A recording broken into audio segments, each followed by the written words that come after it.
While there's been a slight revival of products made in USA, the majority of consumer goods sold in the US are imported.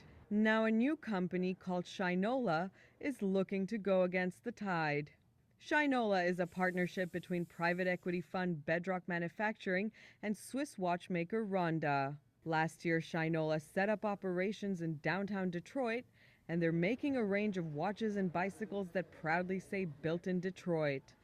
Shinola President Jacques Pena says Detroit's long history of manufacturing made the city an obvious choice. When you want to manufacture something in this country, I think Detroit is the place to be, and more specifically, when you want to manufacture engines, where else would you go? You go to the Motor City, right? And so we're here in the Motor City, and we're making engines. Our engines are just at a much smaller scale than what traditionally, from an engine perspective, has been made here. Shinola occupies a 30,000 square foot space in Detroit's historic Argonaut building.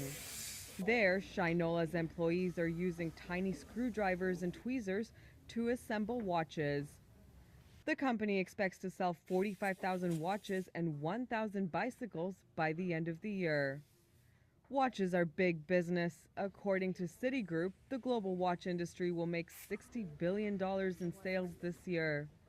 Jacques says he wants the company to become global. We just went to Basel in April, and the reception from the international community was absolutely outstanding. And so, we'll be rolling into the European markets pretty quickly, and then into Asia, and continue to grow this thing out around the world.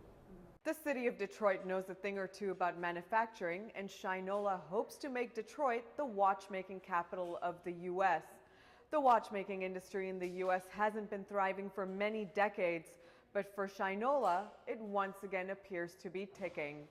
Shraysi Tandon, CCTV, Detroit.